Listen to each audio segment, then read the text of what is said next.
छठा पॉइंट ये है कि गीता ये कहती है, इनके बकौल, इनके नजदीक, कि गीता इस जीवन के बारे में बात करती है, कुरान परलोक के बारे में बात करता है, आखिरत के बारे में बात करता है, इस दुनिया के बारे में बात नहीं करता। ये क्लेम है इनका। सातवां पॉइंट ये है कि गीता कर्म योग के बारे में बात करती है। इसको मैं भी एक्सप्लेन करूंगा, ये सारे पॉइंट्स आएंगे अपनी जगह पर। कर्म योग और कुरान जो है वो दुनिया में भी और आखिरत में भी लालच की बात करता है। मुझे ये मिल जाए, मुझे वो मिल जाए, मैं ये हासिल कर लूं, मैं वो हासिल कर लूं, ये चीजें नाउज बिल्ला इनके बकौल कुरान ये सिखाता है। ये 7 पॉइंट्स हैं, याद रखें। आज सिर्फ और सिर्फ पहले पॉइंट को लेकर चलेंगे, Gita versus Quran, knowledge versus blindness. इस टॉपिक को हम गीता वर्सेस कुरान पर परखने की कोशिश करेंगे, बहुत ब्रीफली मैंने आपको बताया, मगर कुछ चीजें ऐसी हैं जिनको मैं इंशाल्लाह डिटेल के साथ एक्सप्लेन करूंगा। तो चलें पहले पॉइंट की तरफ चलते हैं, नॉलेज वर्सेस ब्लाइंडनेस। आज पहले पार्ट का पहला पॉइंट डिस्कस होने लगा है। भगवत गीता से शुरू करते हैं। यह बात चूंकि एक्स मुस्लिम्स की तरफ से पेश की गई है, तो नॉलेज क्या है गीता के अकॉर्डिंग, यहां से हम शुरू करते हैं, क्योंकि नॉलेज वर्सेस ब्लाइंडनेस की बात हो रही है, ठीक है ना। तो गीता से शुरू करते हैं। तो मैं ये सवाल पूछूंगा कि जिन एक्स मुस्लिम्स ने इसको शेयर किया है और जिन लोगों ने इसको प्रमोट किया है और जो गीता को बहुत उत्तम मानते हैं, उनके जहन में ये होगा कि नॉलेज से मुराद ये है कि जनाब विज्ञान पढ़ो, फलाना करो, ये करो। तो रिलैक्स हो जाएं, गीता आपके सामने है, गीता आपको बताती है कि वो किस नॉलेज की बात कर रही थी। सच वाले और जाहिल, ये देख लो, क्या गीता की इस बात को मानते हो? नॉलेज किसे कहते हैं आपकी स्क्रीन पर? भगवत गीता 13 का 3 ये कहता है, और जब ये आपको 3 डॉट किसी श्लोक के शुरू में दिखाई दें, मैंने इंग्लिश ट्रांसलेशन इसकी इसलिए रखी है कि आप पीछे पोस्ट पर जाकर देखेंगे तो इन लोगों ने सॉरी ये इंग्लिश के अंदर कंपैरिजन पेश किया हुआ है, लिहाजा मैंने इंग्लिश के अंदर कोट्स पेश किए हैं भगवत गीता के। अगर किसी को दिक्कत हुई कि वो इंग्लिश नहीं मानता, वो हमारे साथ हिंदी में बात कर सकता है, कोई दिक्कत नहीं है। अलबत्ता हमारा फोकस, मैंने पहले कहा है इस प्रेजेंटेशन का, कि इसमें जितने रेफरेंसेस या जो चीजें पेश की जाएंगी वो इसलिए की जा रही हैं कि एक्स मुस्लिम्स ने जो कुरान और गीता का कंपैरिजन पेश किया है, ठीक है। सबसे पहले भगवत गीता 13 का 3 ये कहती है कि श्री कृष्णा कहता है सच्चा नॉलेज मेरे पास है। इनकी मुराद ये थी कि नॉलेज से ये है कि आप नॉलेज हासिल करें। गीता आपको नॉलेज कहती है, नॉलेज गेन करें। गीता कह रही है, श्री कृष्णा कहता है नॉलेज सच्चा है ही मेरे पास है। I hold to be true knowledge, मेरे पास सत्य का नॉलेज है, ये श्री कृष्णा कहता है। सच वाला मानता है? जाहिल मानता है? एक्स मुस्लिम मानते हैं? नहीं मानते तो कंपैरिजन काय का नॉलेज का? गीता तो ये कहती है। 13 का 18 आपकी स्क्रीन पर है, रेफरेंसेस एवरीथिंग। वो कहता है, श्री कृष्णा कहता है ही इज नॉलेज, परमेश्वर ही ज्ञान है, द ऑब्जेक्ट ऑफ नॉलेज, वही नॉलेज का विषय है, and the goal of knowledge, और वही मंजिल है नॉलेज की। ये मानते हैं गीता की बात को, इस नॉलेज को मानते हैं? 13 का 19 कहता है कि अब मैंने, श्री कृष्णा कहता है, मैंने अब तुम्हारे सामने नॉलेज की फील्ड को खोलकर रख दिया है। The meaning of knowledge, knowledge का अर्थ भी रख दिया है। क्या मतलब? ईश्वर ही नॉलेज है, ईश्वर के अलावा कोई नॉलेज नहीं है। ये मानते हैं इस नॉलेज को? इन्होंने तासुर्य दिया था कि गीता नॉलेज के बारे में बात कर रही है, जाओ साइंस पढ़ो, जाओ डिस्कवरीज करो, जाओ एक्सपेरिमेंट्स करो, जाओ लेबोरेटरीज में जाओ, जाओ दुनिया घूमो। और ये कह रहा है नहीं, गीता के अकॉर्डिंग नॉलेज ये है कि सिर्फ श्री कृष्णा को पालो, इसे नॉलेज कहते हैं। अब ये नॉलेज है या ब्लाइंडनेस, इसका फैसला सच वाला खुद कर ले कि ये नॉलेज है या ब्लाइंडनेस। मैं नहीं करूंगा। वो कहता है द मीनिंग ऑफ नॉलेज, अर्थ भी मैंने तुम्हें बता दिया, ऑब्जेक्ट ऑफ नॉलेज वो भी मैंने बता दिया।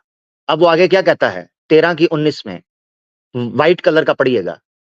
Only my devotees can understand this in reality. वास्तव में, रियलिटी में सिर्फ मेरे भक्त ही ये जानकारी प्राप्त कर सकते हैं या ये रहस्य को सुलझा सकते हैं कि सच्चा नॉलेज क्या होता है। और ये करने से वो मेरी डिवाइन नेचर को पा लेते हैं। तो knowledge according to Bhagavad Gita is only Shri Krishna, is around Shri Krishna, that's it. ये नॉलेज है। इन्होंने तासुर दिया था कि भगवत गीता इतनी महान है कि वो नॉलेज का कहती है जाओ केमिकल जनाब इंडस्ट्री बनाओ, जाओ जनाब टाटा बिरला अंबानी बन जाओ। वो कहता है नॉलेज आई मेरे पास है, मेरे अलावा नॉलेज ही नहीं है किसी के पास। भगवत गीता 7:16 श्री कृष्णा कहता है 4 प्रकार के व्यक्ति ही सिर्फ मेरी भक्ति में लीन रहते हैं, मुझ में लीन रहते हैं। 4 प्रकार के व्यक्ति, पता है कौन? कहता है जो ज्ञान की खोज करते हैं, the seekers of knowledge, and those who are situated in knowledge, जो ज्ञान में लीन रहते हैं। पता है क्या मकसद है इसका? भगवत गीता 13 के अंदर वो पहले कह चुका हुआ है कि ज्ञान मेरे इर्द गिर्द घूमता है। अब वो कह रहा है कि 4 प्रकार के लोग मुझ में लीन रहते हैं मेरी भक्ति के अंदर।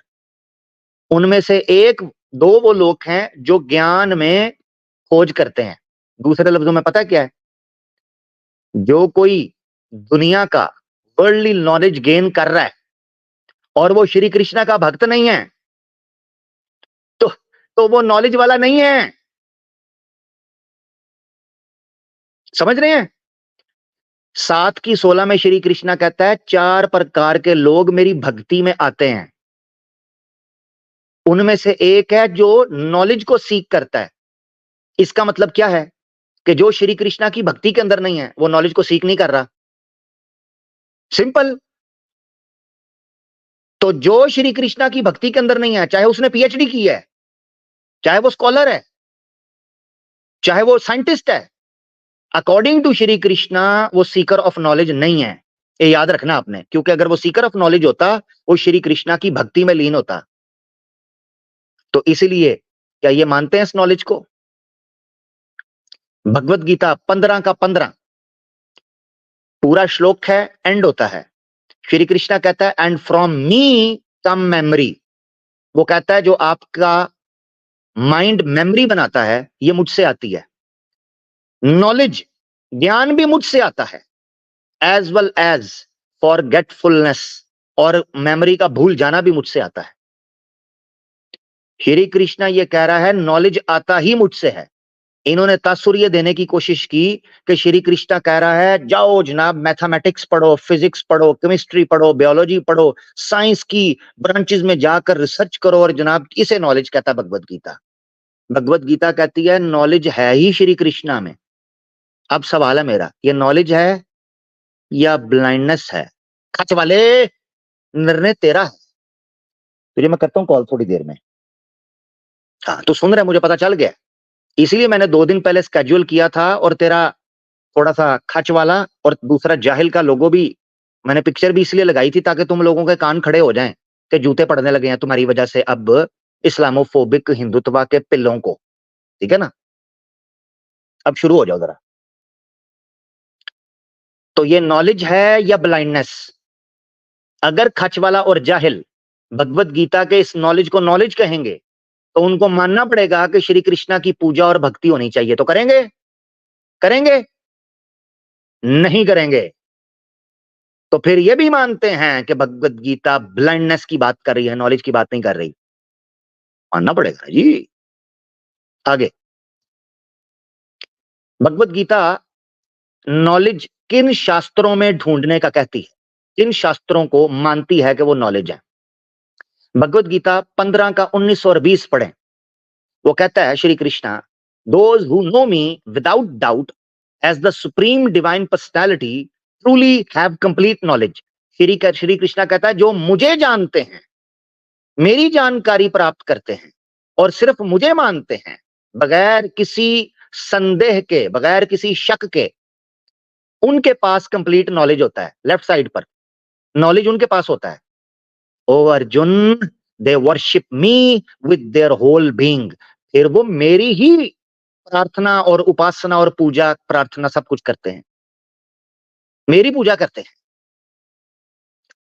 अब श्री कृष्णा कहता है 15 के 20 में कि ये जो मैंने बात रखी है ना कि कंप्लीट नॉलेज किसके पास होता है, जो केवल मुझे मुझे जानता है, मुझे मेरे बारे में जानकारी लेता है, सिर्फ उसके पास होता है। श्री कृष्णा कहता है 15 के 20 में कि ये मैंने जो तुम्हारे साथ सीक्रेट प्रिंसिपल जो शेयर किया ना, ये वैदिक स्क्रिप्चर से मैंने किया है, वैदिक स्क्रिप्चर से। और अगर कोई इस जानकारी को प्राप्त कर ले जो वेद के अंदर है, तो वो एनलाइटेंड हो जाता है, फुलफिल फील करता है और प्राम गति को पाता है। लो, ये है नॉलेज, वेद। वेद को वो नॉलेज कह रहे हैं। मानता है वेद को नॉलेज? ओ खच वाले, ओ जाहिल, मानता है वेद को नॉलेज? अगर मानता है वेद को नॉलेज, फिर श्री कृष्णा की भक्ति शुरू करो, शाबाश, और सनातनी हो जाओ, घर वापसी करो। चलो, भगवत गीता 18 का 70 कहता है श्री, और याद रखना है कि 18 का 70 और 71 ये खत्म हो रहा है। भगवत गीता के 18 अध्याय हैं, तो ये क्लाइमैक्स है भगवत गीता का 18वां अध्याय। उसमें 70 और 71 में श्री कृष्णा कहता है, वो कहता है जो मैंने दावा किया है और जो तेरी और मेरी बात चली है Arjun, this sacred dialogue of ours will worship me. अब ये ब्रैकेट में विद देयर इंटेलेक्ट है, हिंदी अनुवाद में ब्रैकेट नहीं है और संस्कृत में भी ये ब्रैकेट वाला तर्जुमा नहीं है। Through the sacrifice of knowledge, such is my view. Shri Krishna कहता है ज्ञान को त्यागना होगा, नॉलेज का बलिदान देना होगा जिसने मेरी पूजा करनी है। ये नॉलेज है या ब्लाइंडनेस है? ज्ञान को त्यागना होगा, ज्ञान का बलिदान देना होगा। Even those who only listen to this knowledge with faith, Shri Krishna कहता है, श्री कृष्णा कहता है, और यार आवाज किधर गई? और माइक तो बिल्कुल पास है मेरे। अच्छा खैर, श्री कृष्णा साहब कहते हैं जनाब कि जो सिर्फ इस नॉलेज को विश्वास और आस्था के साथ सुनेगा और किसी किस्म की दुश्मनी नहीं रखेगा, शत्रु नहीं बनेगा, उसको उसके पापों से मुक्त कर दिया जाएगा और वो स्वर्ग प्राप्त करेगा। ये श्री कृष्णा कह रहे हैं। सवाल ये पूछना था सच वाला और एच मुस्लिम जाहिल से, सवाल ये है क्या गीता के इस नॉलेज को नॉलेज मानते हो? हाँ जी। और भगवत गीता तो कुछ और कह रही है, तुम कुछ और लिए फिर रहे हो। सवाल है कि भगवत गीता के अनुसार नॉलेज गीता में, वेद में, श्री कृष्ण में ही लीन है। तो जो श्री कृष्णा को जानता है वही नॉलेज वाला है, और जो गीता और वेद को मानता है वही नॉलेज वाला है। अब इसको नॉलेज मानते हो या ब्लाइंडनेस मानते हो? मैं खचवाला से पूछना चाहता हूं गीता के बारे में सवाल है। आगे बढ़ते हैं। अब कोई कह सकता है जी कि जनाब और तरीके से हमें खुलकर चीज समझाएं, तो आपको जानकर हैरानगी होगी कि जो नॉलेज हासिल करना था, जो इनके बकौल नॉलेज था, गीता कह रही है अपने तर्क को, अपनी बुद्धि को त्याग दो, मुझे समर्पित कर दो। ये गीता कहती है। क्या अपनी अकल और रैशनल को श्री कृष्णा को समर्पित करना ये नॉलेज है या ब्लाइंडनेस है? भगवत गीता 7 का 15 श्री कृष्णा कहता है 4 प्रकार के लोग जो मेरे सामने सरेंडर नहीं करते, 4 kinds of people do not surrender on to me. वो मेरे सामने सरेंडर नहीं करते। कौन? Those ignorant of knowledge. दूसरे लफ्जों में पता क्या बात है? श्री कृष्णा ये कह रहा है कि जो लोग नॉलेज वाले नहीं होते वो मेरे आगे सरेंडर नहीं करते। अगर मेरे सामने जो सरेंडर करेगा वही नॉलेज वाला होगा। ये मानते हैं नॉलेज, ये इसे ब्लाइंडनेस कहेंगे। और दूसरी लाइन में वो लिखता है, कहता है दोज विद डिल्यूटेड इंटेलेक्ट, जिनका इंटेलेक्ट खराब हो चुका हुआ है, वो लोग मेरे मेरे सामने सरेंडर नहीं करते। इससे एक चीज आपको और पता चली कि जो लोग अपने तर्क और बुद्धि को चलाने की बात करते हैं श्री कृष्णा के सामने, वो कह रहा है ये लोग ज्ञान वाले नहीं हैं, नॉलेज वाले नहीं हैं। ये नॉलेज है या ब्लाइंडनेस है? खच वाले, पोस्ट बनाने से ना तू कुरान पढ़ा ना तू गीता पढ़ा, और उस जाहिल को तो आता ही कुछ नहीं है। वो हिजामा भी सही तरीके से नहीं करता था।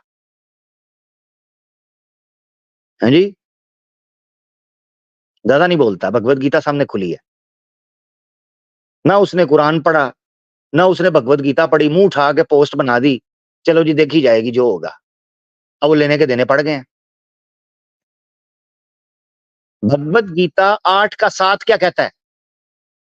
मिड में जो है 8 का 7, भगवत गीता कहती है देयर फोर, कृष्ण कह रहा है always remember me and also do your duty of fighting the war with, अब यहां फुल स्टॉप आ गया, with mind and intellect surrender to me. ये नॉलेज है या ब्लाइंडनेस है कि आपका माइंड और इंटेलेक्ट श्री कृष्णा को देना है? अब दो चीजों में से एक चीज है, तो श्री कृष्णा को तो ये व्यक्ति मानते हैं ना जी, इंसान की शक्ल में अवतार लेके आया था। तो मैं खच वाले से पूछता हूं, ये कह रहे हैं कि mind and intellect surrender to me, मेरे सामने सरेंडर कर दो। ये नॉलेज है या ब्लाइंडनेस है? अपनी अकल किसी को दे देना, बेच देना। भगवत गीता 12 का 8 क्या कहता है? बॉटम लेफ्ट साइड के ऊपर, fix your mind on me alone. Gita कहती है कि सिर्फ अपने मन को, अपनी बुद्धि को श्री कृष्णा, केवल श्री कृष्णा के लिए लगा दो, and surrender your intellect to me, और अपनी अकल को, अपने कॉन्शियसनेस को, अपने इंटेलेक्ट को मुझे समर्पित कर दो। और अगर ये करोगे तो फिर तुम सही मानों के अंदर मेरे अंदर जीवित रहोगे, इसमें कोई संदेह नहीं। लो जी, नॉलेज है या ब्लाइंडनेस है? कच वाला सवाल था ना जी मेरा। भगवत गीता 18 का 62, surrender exclusively on to him with your whole being. Shri Krishna, सारे का सारा शरीर, अपना बुद्धि तर्क शरीर, सारे का सारा उसको समर्पित कर दो, सरेंडर कर दो। ये नॉलेज है या ब्लाइंडनेस है? अगर कहो नॉलेज है तो फिर कुरान के ऊपर इतराज क्यों करते रहे हो? कुरान के अतीउल्लाह व अतीउर रसूल के ऊपर तो बड़ा इतराज होता है। ये गैरत का कैप्सूल है, ये इंजेक्शन है।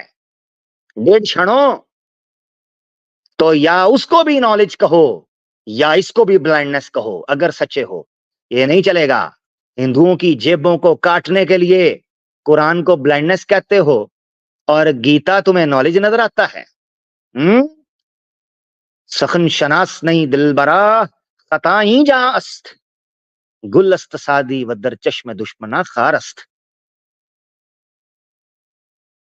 तो जो गुलाब है वो तुम्हारी आंखों में कांटे की तरह चुभता है, हमें समझ है तुम्हारी नफरत की वजह, हमें समझ आता है। गीता तुम्हें क्यों प्यारी लगती है? क्योंकि गीता के ऊपर गांधी जी की फोटो नजर आ रही है। हाँ, गीता के पन्ने तुम्हें गांधी जी की फोटो में दिखाई देते हैं, तुम्हें वो दिखाई देते हैं, लिहाजा तुम्हें तो समझ तुम्हें तो गीता बड़ी पसंद आएगी। हैं जी? अच्छा जी, आगे बढ़ते हैं। ब्लाइंडनेस देखें जी, भगवत गीता 13 का 26 क्या कहता है? श्री कृष्णा कहता है there are still others who are unaware of these spiritual paths. Shri Krishna कहता है कि कुछ लोग ब्लाइंड हैं, अज्ञानी हैं, जाहिल हैं, इग्नोरेंट हैं, उनको स्पिरिचुअल पाथ का नहीं पता। But they hear from others and begin worshipping the supreme Lord. वो दूसरों को सुनते हैं, दूसरों को बात करते हुए सुनते हैं और पूजा पाठ शुरू कर देते हैं। By such devotion to hearing from saints, they too can gradually cross over the ocean of birth and death, यानी मोक्ष पा सकते हैं। लो, तुम तो कह रहे थे स्वयं ज्ञान प्राप्त करना है, श्री कृष्णा कह रहा है दूसरों के पीछे चलकर भी तुम्हें मोक्ष मिल सकता है। ये नॉलेज है या ब्लाइंडनेस है? खचवाला, ओ जाहिल, ओ खचवाले, बता ना। कुरान पर तो बड़े एतराज उठते हैं। भगवत गीता कह रही है कि दूसरे सन्यासियों को, बाबों को, त्यागियों को, संतों को, महंतों को, स्वामियों को, ऋषियों को, पंडितों को अगर तुम सुन के ईश्वर की पूजा उपासना शुरू करते हो तब भी तुम्हें मोक्ष मिल जाएगा, चाहे तुम खुद कितने अज्ञानी क्यों ना हो। अब पूछना यह था कि नॉलेज स्वयं ने खुद प्राप्त करना था या नॉलेज वाले लोगों के पीछे भी चलने से मोक्ष मिल जाता है? तो ये नॉलेज है या ब्लाइंडनेस है? बताइएगा, सवाल है। भगवत गीता 12 का 17 राइट के ऊपर आप ब्लाइंडनेस का हाल देखिएगा। ब्लाइंडनेस का हाल, श्री कृष्णा कहता है जेन्युइन बंदा वो है जो इस कदर ब्रेन वॉश्ड हो जाए, इतना ब्लाइंड हो जाए, चेक करना आप, ये मैं अपने लफ्ज बोल रहा हूं, इतना ब्लाइंड हो जाए कि वो क्या करेगा। कहता है ना उसको कोई गम रहेगा, ना उसको कोई खुशी रहेगी, ना उसको कोई नुकसान होगा, ना उसको कोई फायदा होगा। इतना हो जाएगा। 12 के 17 में येलो कलर पे हाईलाइट लिखा है who renounce both good and evil deeds. धार्मिक कार्य ही क्यों ना हो वो उनको भी त्याग देगा। चेक करो जरा, ये नॉलेज है या ब्लाइंडनेस है? ये अच्छे काम भी त्याग देगा। Who renounce both good and evil deeds, अच्छे काम भी त्याग दे और बुरे काम भी त्याग दे। ये आगे चल के इसकी डिटेल्स आएंगी, यहां थोड़ा सा इशारा दे देता हूं हल्का सा। इन अ नटशेल गीता 3 किस्म के कर्म को बयान करती है। कर्म को, एक्शंस को 3 किस्म के। नंबर 1 कर्म सिंपल, नंबर 2 कर्म योग, नंबर 3 कर्म संन्यास। कर्म कहते हैं कोई काम करना किसी इंसेंटिव के लिए कि मुझे इसका फायदा होगा। कर्म योग कहते हैं काम तो करना मगर फायदे का लाभ ना रखना कि मुझे इससे इंसेंटिव फायदा मिलेगा। नंबर 3 कर्म संन्यास, काम ही ना करना कि जरूरत ही नहीं है मुझे। यहां श्री कृष्णा कर्म संन्यास को बयान कर रहा है। वो कह रहा है कुछ अच्छा और कुछ बुरा कुछ भी करने की जरूरत नहीं है, चुप करके बैठ जाओ, साइड पे चले जाओ, करने की जरूरत ही नहीं है कुछ। आगे चलते चलते गीता कई एंगल से मैं आपके सामने रखूंगा, कई चीजें खुलकर सामने आएंगी जिससे आपको और भी कई चीजें पता चलेंगी कि कर्म और कर्मा के अकॉर्डिंग जब हम 7वां प्रोग्राम इंशाल्लाह कर रहे होंगे आज से 7 हफ्ते बाद, 6 हफ्ते बाद करीबन, आज का इंक्लूड करें तो फिर मैं आपको एक्सप्लेन करूंगा डिटेल के अंदर कि श्री कृष्णा ने किस लेवल तक ब्रेन वॉश किया और ये ब्लाइंडनेस है या नॉलेज है इसका फैसला पब्लिक कर लेगी। भगवत गीता 12 का 12 क्या कहता है देखो जरा।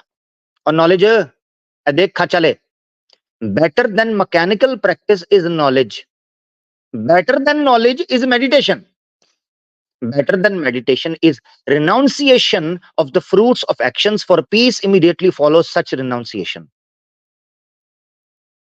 लो जी, तुम कह रहे थे Gita is all about knowledge, वो कहते हैं नॉलेज से बेहतर मेडिटेशन है। और मेडिटेशन कैसे करनी है? शास्त्रों के अकॉर्डिंग। तो ये ब्लाइंडनेस है या नॉलेज है? ये नॉलेज है या ब्लाइंडनेस है? अच्छा जी, सवाल है ना जी कि नॉलेज से बेहतर मेडिटेशन है। ठीक हो गया यहां तक। अब फैसला कर लें कि Gita is all about knowledge या इज ऑल अबाउट मेडिटेशन और इज ऑल अबाउट व्हाट।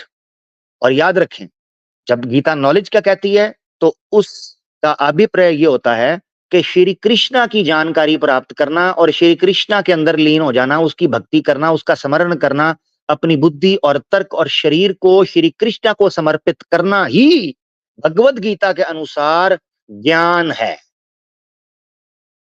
ये ज्ञान है, बस और कुछ नहीं है।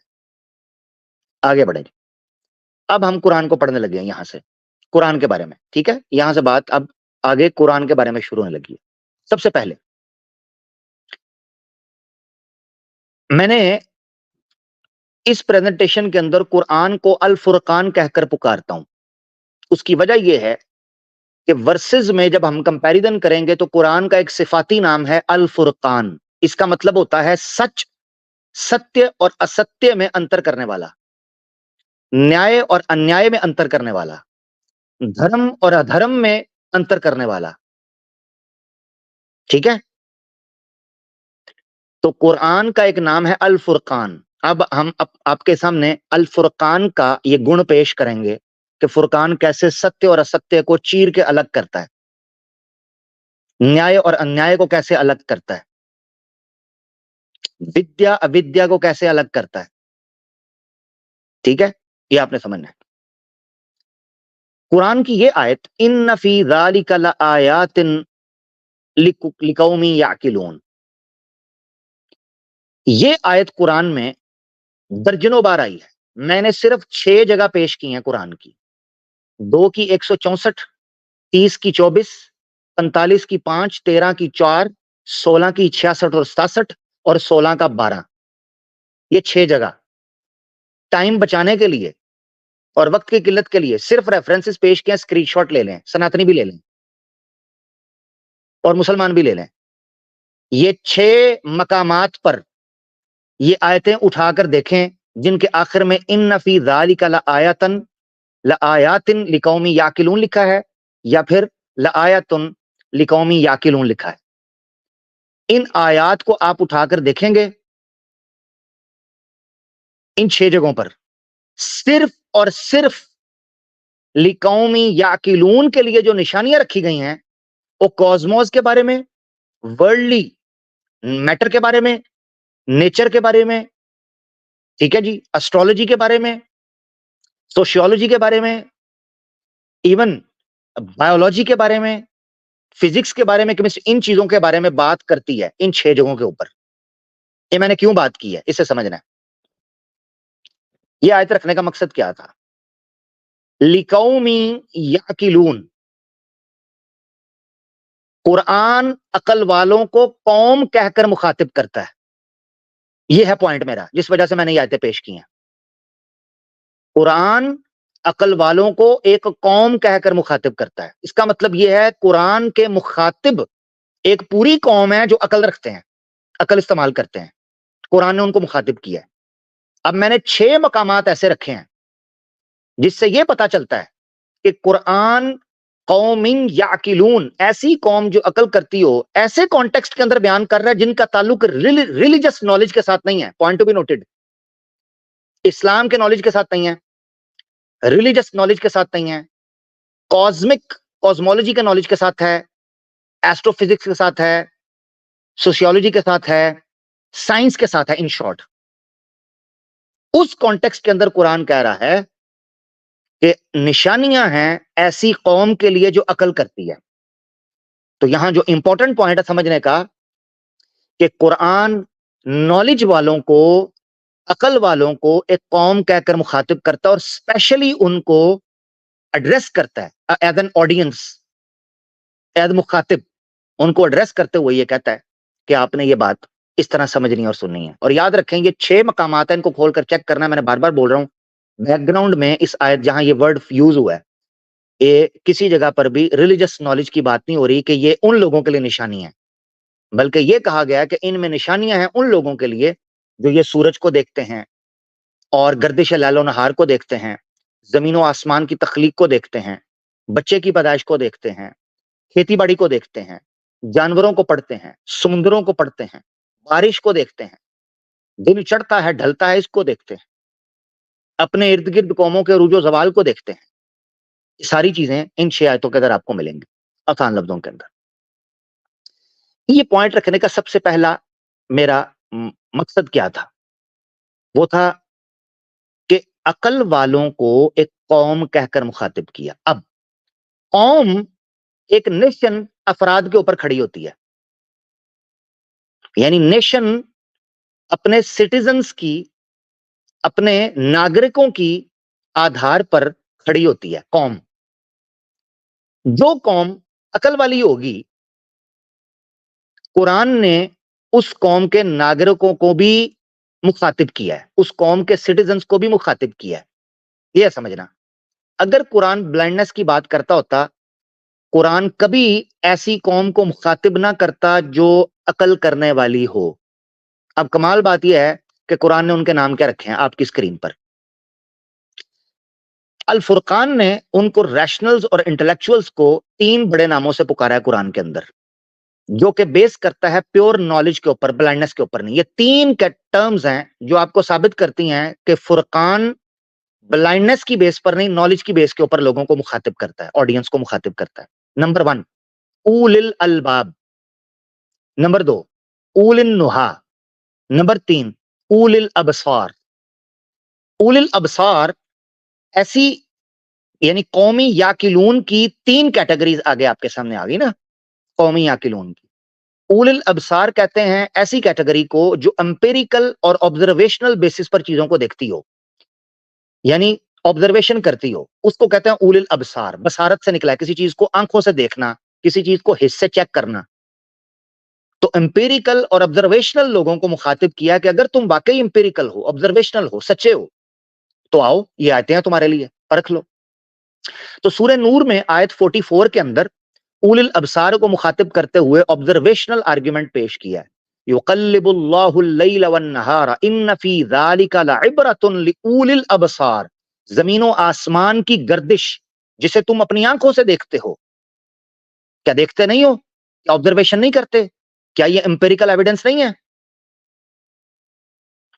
उलिल अबसार 3 बार कुरान में इस्तेमाल हुआ है, पढ़ लें। उलिन नुहा, ये नुहा नुहई या नही से निकला है ओरिजिनली, मगर मैं ज्यादा अरबिक ज्यादा इसको बोरिंग नहीं करूंगा, मैं सादा रखना चाहता हूं ताकि गीता वाले भी पढ़ लें जरा क्या है। उलिन नुहा आसान लफ्जों के अंदर अगर इंग्लिश में इसको ट्रांसलेट किया जाए तो उसको बोलते हैं रैशनल। ऐसे लोग जो रैशनल होते हैं, रैशनल। सूरह ताहा की आयत नंबर 128 में अल्लाह ताला कहते हैं कि अफलम यहदी लहुम कम अहलकना कबलहुम मिनल कुरूनी यमशून फी मसाकिनिहिम इन्न फी ज़ालिका लआयातुन लिउलिन नुहा। अल्लाह ताला ये बात करते हैं, क्या तुमने अपने से पहले, अब ये रैशनैलिटी है, रैशनैल के जरिए चीजों को जज करना, अच्छी चीजों को, बुरी चीजों को। अल्लाह ने इसमें किसी जगह पर भी ब्लाइंड फॉलोइंग कहा नहीं है, ब्लाइंड फॉलो करने का। ये आयत देख लें उलिन नुहा को, कुरान में 2 मरतबा आया है उलिन नुहा, ठीक है। अल्लाह ताला कहते हैं तुमने क्या हिस्ट्री नहीं पढ़ी? तुमसे पहले कितने लोग थे, कितनी बड़ी बड़ी सिविलाइजेशन थी, तबाह बर्बाद हो गई। इसमें रैशनल लोगों के लिए निशानी है कि वो ये देखें कि यार अगर वो कौमें तबाह हुई हैं तो हमने भी तबाह हो जाना है। अगर उन कौमों की गलतियों को स्टडी किया जाए, रैशनली एनालिसिस किया जाए, तो हम उन गलतियों से बच सकते हैं।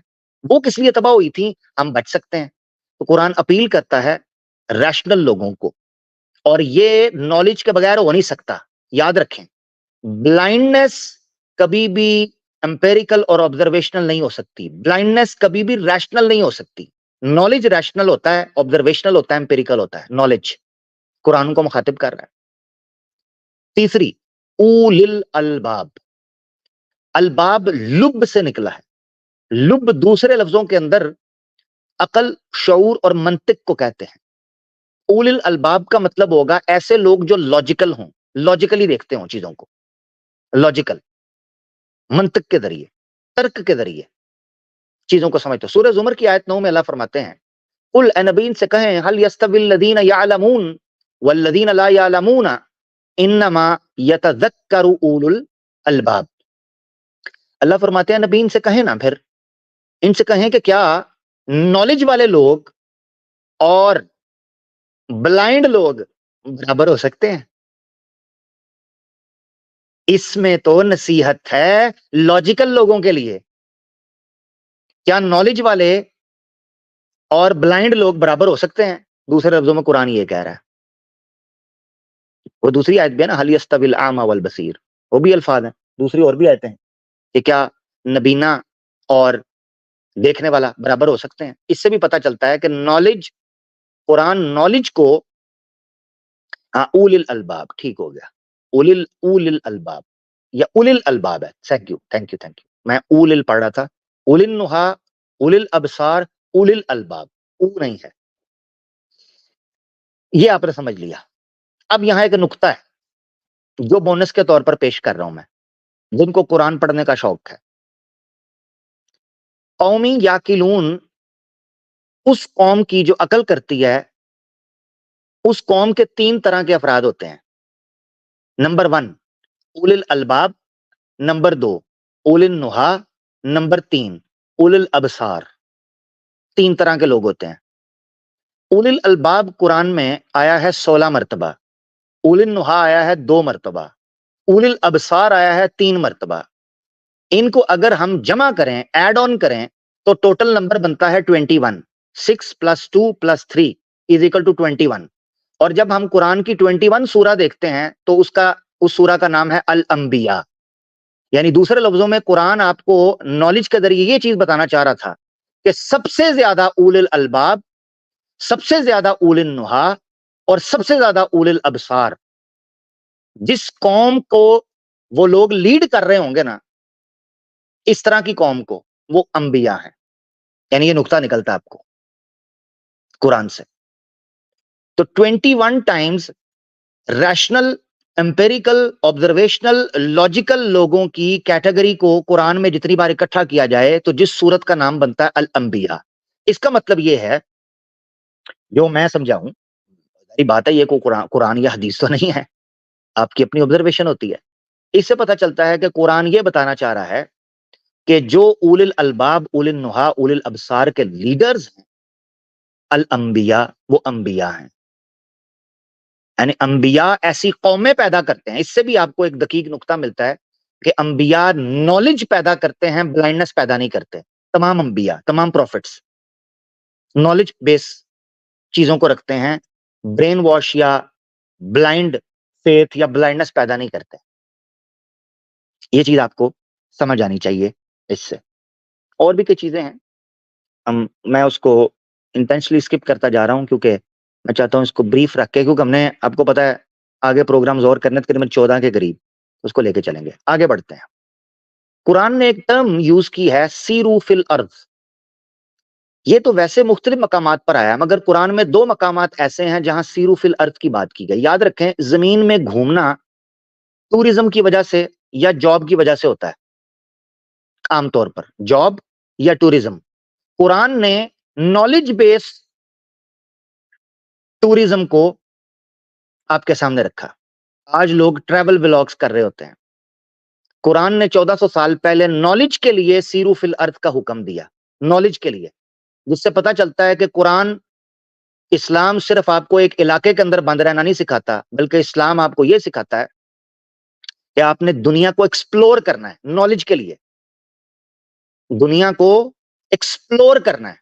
अगर ब्लाइंडनेस की बात होती तो कभी भी कुरान ये बात ना करता। 2 मकामात पर सुने, कुरान 22 की 46 में फरमाता है, अफलम यसीरू फिल अर्दी फतकूनु लहुम कुलूबुन याकिलूना बिहा औ आज़ानुन यस्माऊना बिहा। ये क्या जमीन में नहीं घूमते, सैर नहीं करते, ताकि इनको एक्सप्लोर करें, ये एक्सपोजर मिले। लहुम कुलूबुन याकिलूना बिहा, फतकून फा आया है। तो याद रखना है कि जब नफी या नहीं के बाद फा आ जाए या अमर के बाद फा आ जाए तो वो बेसिकली नतीजा होता है। तो ये कहा जा रहा है अफलम यसीरू फिल अर्द, ये जमीन में नहीं घूमते। तो सवाल उठता था, अल्लाह आप क्यों कह रहे हैं जमीन में घूमने के लिए इनको? तो अल्लाह ताला फरमाते हैं फतकूना लहुम कुलूबुन याकिलूना बिहा, ताकि इनको एक्सपोजर मिले, नॉलेज मिले, दुनिया में घूमे, इनको पता चले दुनिया में चल क्या रहा है, अकल हासिल करें। औ आदानुन यस्माऊना बिहा, या फिर इनके कान खुले हों तो लोगों को बोलता पढ़ता, नॉलेज वाले लोगों को घूमता फिरता देखें, इनके कान खुले हों, इनको पता चले दुनिया में चल क्या रहा है। तो सीरू फिल अर्ज से पता चलता है कि कुरान नॉलेज करने के लिए, आपको नॉलेज हासिल करने के लिए बताता है, ना कि ब्लाइंडनेस की तरफ लेकर जाता है। तो अफलम यसीरू फिल अर्दी फतकून लहुम कुलूबुन याकिलून बिहा औ आज़ानुन यस्माऊन बिहा फ़इन्नहा। अब आगे वो जुमला आ रहा है जो ब्लाइंडनेस वर्सेस नॉलेज को एक्सप्लेन करेगा, ओरिजिनल ब्लाइंडनेस को, जिसको एड्रेस किया है अल फुरकान ने। फ़इन्नहा ला तअमल अबसारु वलाकिन तअमल कुलूबुल लती फिस सुदूर। तो अल्लाह ताला फरमाते हैं कि याद रखो, आंखें अंधी नहीं होती, जिसको ओरिजिनल ब्लाइंडनेस कहा जाता है। यानी कुरान आपको नॉलेज के जरिए बता रहा है कि ब्लाइंडनेस क्या है। नॉलेज अलग बताता है, ब्लाइंडनेस अलग बताता है आपको, ताकि समझाता है कि ब्लाइंडनेस क्या है, जिससे बचना है। तो कुरान कहता है आंखों का अंधा नबीना नहीं होता, वलाकिन तामल कुलूबुल लती फिस सुदूर। सीनों के अंदर जो दिल है ना, जो आपका कॉन्शियसनेस है, जो आपका इंटेलेक्ट है, वो जब अंधा हो जाए तो फिर आप अंधे होते हैं, और उसको रोशन कौन करता है? नॉलेज करता है। ठीक है जी। दूसरी आयत 29 की 20 कुरान में, कुल सीरू फिल अर्द फंजुरू कैफ बदा अल खल्क, travel throughout the land and see how he originated the creation. Quran आपको यह चीज बता रहा है कि जमीन में घूमो ताकि तुम नॉलेज हासिल करो कि तुम्हारा ओरिजिन क्या है। आज origin of species, origin of universe, origin of life पर बात हो रही है। कुरान आपको सीरू फिल अर्थ कहकर इस तरफ इशारा करता है कि आपकी इब्तदा का, आपकी ओरिजिन का, कोई एवोल्यूशन कह रहा है, कोई डिजाइन की बात करता है, कोई एलियनेटेड होने की बात करता है कि बाहर से किसी ने आपको ड्रॉप किया है। मुख्तलिफ किस्म की थ्योरीज हैं। तो जमीन में घूमो, फंजुरू कैफा बदल खल्क, देखो। अच्छा, एक और नुक्ता ध्यान में आ गया। फंजुरू, फंजुरू यहां वर्ड यूज हुआ है कुरान का, जिसका मतलब यह है देखो। देखना भी एक एम्पिरिकल और ऑब्जर्वेशनल एविडेंस के तो बेस पर आएगा। फंजुरू, ये नहीं कहा कुल सीरू फिल अर्दी फस्माऊ कैफा बदल खल्क, तो सुनो कैसे आगा, नहीं, फंजुरू देखना है। तो देखना नॉलेज की बुनियाद होता है, अपनी आंखों से चीज को देखना, इसको कहा जाता है। मैंने कई नुक्ते स्किप किए हैं, यही वजह है कि कुरान में आइनुल यकीन वर्ड भी यूज हुआ है, जिससे आपको नॉलेज बेस फेथ मिलता है, ना कि ब्लाइंड फेथ मिलता है। यानी बेसिक अंडरस्टैंडिंग आपको मिलती है। खैर, इसके अलावा तदब्बुर फिल कुरान एक टर्म यूज होती है कुरान में, बार बार। ये मैंने अपनी तरफ से उसको हाइडिंग के तौर पर यूज किया है। फुरकान के अंदर एक चीज इस्तेमाल होती है, टर्म इस्तेमाल होती है तदब्बुर फिल कुरान। सवाल ये होता है, ये गौर से सुनिएगा, कुरान अगर ब्लाइंडनेस की बात करता तो कुरान में तदब्बुर का क्यों कहता? क्योंकि तदब्बुर तो होता है नॉलेज की बेस पर, तदब्बुर होता है इंटेलेक्ट की बेस पर, तदब्बुर होता है रैशनल की बेस पर, तदब्बुर होता है लॉजिक की बेस पर है। ये तदब्बुर फिल कुरान, ये अगर कुरान ब्लाइंडनेस की बात करता था तो कुरान कहता कि यानी कुरान का क्लेम ये होता कि तदब्बुर ना करो, बल्कि जो है उसको मानो। तदब्बुर फिल कुरान का मतलब ये है, आसान लफ्जों में अगर आपने समझना है, कि कुरान की आयात को भी तहकीक और जो है क्या उसके लिए वर्ड यूज होना चाहिए, तदब्बुर की बुनियाद पर, तहकीक और तदब्बुर की बुनियाद पर समझना है। कुरान की आयात को भी तदब्बुर कहते हैं, बार बार गुजरना उस चीज से और देखना क्या लिखा है उसमें और क्या चीजें बयान हुई है। मिसाल के तौर पर मैंने एक आयत को अपनी दलील के तौर पर कोट भी किया। तो कुरान 38, 29, 4, 82 और 47, 24, इन तीन आयतों पर तदब्बुर फिल कुरान पर बात की गई है, और तदब्बुर फी आयाती ही पर बात की गई है। उसकी आयतों में तदब्बुर करो, जो कि नॉलेज के बगैर नहीं हो सकता। अगर ब्लाइंडनेस होती तो कहा जाता बस जो कह दिया गया है उस पर मान लो, बल्कि यह कहा गया है कि जो तुम पर नाजिल किया गया है उस पर तदब्बुर करो। ठीक है। अब इसमें जो सबसे इंपॉर्टेंट आयत है वो सूरह फुरकान 25 की 73 है, कुरान 25 की 73। वो क्या बयान करती है? और खत्म होने वाली है हमारी प्रेजेंटेशन, आज का हमारा सिस्टम खत्म होने वाला है। मैंने इसको ज्यादा लंबा नहीं खींचा, क्योंकि टॉपिक बड़े थे, इसमें कई चीजें थी। मगर क्यों नहीं मैंने खींचा इसको, मैं अभी आपको बताऊंगा।